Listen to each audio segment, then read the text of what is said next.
HMDA మాజీ director Shiva బాలకృష్ణను ACB arrest చేసింది. ఆయన్ను ఏసీబీ ఆఫీస్ కు తరలించారు. శివ బాలకృష్ణపై కేసు నమోదు చేసి రేపు కోర్టులో హాజరుపరుస్తామని ఏసీబీ జాయింట్ డైరెక్టర్ సుధీంద్ర తెలియజేశారు. శివ బాలకృష్ణ దగ్గర ఆదాయానికి మించి ఆస్తులు ఉన్నట్లు, హెచ్ఎండిఏలో ఉన్నప్పటి నుంచే ఆయన అక్రమాస్తులు కూడబెట్టినట్లు ఏసీబీ గుర్తించింది. శివ బాలకృష్ణ నివాసం, ఆఫీసులు, బంధువుల ఇళ్లు మొత్తం 17 ప్రదేశాల్లో సోదాలు నిర్వహించిన ఏసీబీ అధికారులు ఇప్పటి వరకు 100 కోట్లకు పైగా స్థిరాచరాస్తులు గుర్తించారు. ప్రస్తుతం ఆయన మెట్రో రైల్ ప్లానింగ్ అధికారి, వెరాలో కార్యదర్శిగా పనిచేస్తున్నారు.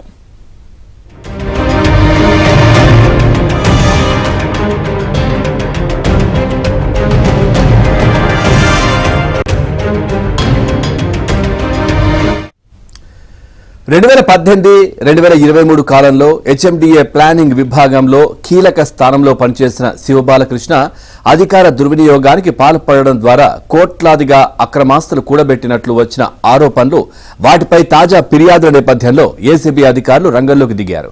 ఏసీబీ జాయింట్ డైరెక్టర్ సుధీంద్ర ఆధ్వర్యంలో మణికొండలోని ఆయన ఇంటిలో సోదాలు నిర్వహించి 10కి పైగా ఐఫోన్లు, అత్యంత ఖరీదైన 50 వాచీలు, కట్టలుగా నగదు, ఆయన బీరువాలో 5 కిలోల బంగారు నగలు, 70 ఎకరాలకు సంబంధించిన భూముల పత్రాలు స్వాధీనం చేసుకున్నారు.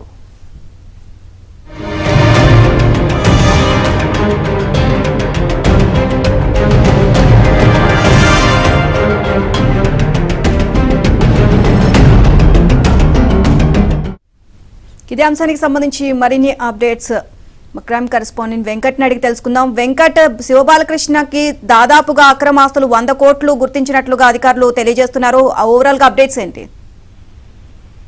నీలిమ, ఏదైతే హెచ్ఎండిఏ మాజీ డైరెక్టర్, ప్రస్తుత రెరా కార్యదర్శి శివబాలకృష్ణ అయితే ప్రస్తుతం ఏసీబీ అధికారులు అదుపులోకి తీసుకున్నారు. అయితే మరికొద్దిసేపట్లో అరెస్ట్ చేసి అతన్ని రిమాండ్ పంపించిన తర్వాత అతన్ని కస్టడీకి తీసుకొని పూర్తి స్థాయిలో విచారించేందుకైతే మొత్తం దర్యాప్తు చేస్తున్నారు. ఈ నేపథ్యంలో మొత్తం ఇప్పుడు నిన్న జరిగిన సోదాల్లో అతనికి ఆదాయానికి మించి ఆస్తులు ఉన్నాయని చెప్పి ఏసీబీ అధికారులు చేసిన సోదాల్లో దాదాపు 100 కోట్లకు పైగా పత్రాలు, తర్వాత డబ్బులు, నగదు, బంగారు ఆభరణాలు అన్ని కూడా బయటపడ్డాయి.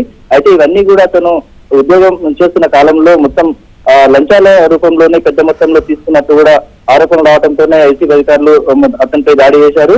అయితే మొత్తం మనం చూస్తే ఇప్పుడు నిన్న సీజ్ చేసిన ప్రాపర్టీలో 84 లక్షల నగదు, 2 కేజీల బంగారము, 5.5 కేజీల వెండి, తర్వాత ఇతర ఖరీదైన వాచులు, 3 విల్లాలు, 3 ప్లాట్లతో పాటు 90 ఎకరాల భూమి పత్రాలు కూడా స్వాధీనం చేసుకున్నారు. అయితే దీనికి సంబంధించి మరొక 4 బ్యాంకు లాకర్లు తెరవాల్సి ఉంది. అయితే ఈ ఆస్తులకు సంబంధించి సోదాలు చేసిన సమయంలో అతని నుంచి పూర్తి స్థాయిలో వివరాలు రాబట్టేందుకు ఏసీబీ జాయింట్ డైరెక్టర్ సుధీంద్ర నేతృత్వంలో సోదాలు జరుపుతున్న బృందాలకు అతను పూర్తిగా సహకరించట్లేదని చెప్పేసి కూడా అధికారులు వెల్లడించారు. అయితే ఇతను పూర్తిగా అదుపులోకి తీసుకున్నట్టు పోలీస్ కస్టడీకి, అంటే ఏసీబీ అధికారులు అరెస్ట్ చేసిన తర్వాత కోర్టు ఆదేశాలతో అతని కస్టడీకి తీసుకొని పూర్తి స్థాయిలో విచారిస్తే మరింత సమాచారం వస్తుందని చెప్పేసి అధికారులు భావిస్తున్నారు. అయితే ఈ రోజు అతన్ని అదుపులోకి తీసుకున్న తర్వాత అతని వద్ద ఏదైతే 4 లాకర్లు కూడా ఉన్నట్లు గుర్తించారు. ఈ లాకర్లలో నగదు ఉందా లేకపోతే ఏమైనా పత్రాలు ఉన్నాయా ఇంకా తెలియాల్సి ఉంది. అయితే ఈ రోజు అతన్ని అరెస్ట్ చేసిన తర్వాత పూర్తిగా, అంటే అతని కోర్టుకు హాజరుపరిచి తర్వాత కస్టడీకి తీసుకున్న తర్వాత అతను పూర్తి స్థాయిలో విచారించేందుకు సిద్ధమయ్యారు అధికారులు. మరోవైపు ఇతను రంగారెడ్డి, మేడ్చల్, మెదక్, తర్వాత భువనగిరి, సంగారెడ్డి జిల్లాల్లో భూములకు సంబంధించిన అనేక అనుమతులు కేవలం పెద్ద మొత్తంలో లంచాలు తీసుకున్నట్లు కూడా ఆరోపణలు వస్తున్న నేపథ్యంలో అతనిపై కూడా ఫిర్యాదులు ఎక్కువ వస్తున్నాయి. నిన్న కూడా కొంతమంది ఫిర్యాదు చేశారు. తర్వాత ఈ రోజు కూడా కొంతమంది ఏసీబీ కార్యాలయానికి వచ్చి నేరుగా అతను చేసిన అక్రమాలపై ఫిర్యాదు చేసేందుకు వస్తున్నట్లుగా తెలుస్తుంది. ఈ నేపథ్యంలో ఏసీబీ అధికారులు పూర్తి స్థాయిలో దర్యాప్తు జరిపితే అసలు ఎంత ఆదాయం, ఎంత ఆస్తి ఉంది, తర్వాత ఇతనిపై మరికొన్ని బినామీ అకౌంట్లు కూడా ఉన్నట్లు గుర్తించిన అధికారులు ఆ బినామీలను కూడా విచారించారు. అయితే వాళ్ళు కూడా ఎటువంటి సమాధానం ఇవ్వకపోవడంతో వాళ్ళపై కూడా కేసు నమోదు చేసే అవకాశం ఉంది. అయితే ఇతనికి అవసరమైతే బినామీ చట్టాన్ని కూడా యూజ్ చేసి ఇతనిపై దర్యాప్తు చేసేందుకు ఏసీబీ అధికారులు సిద్ధమవుతున్నారు. నీలిమ.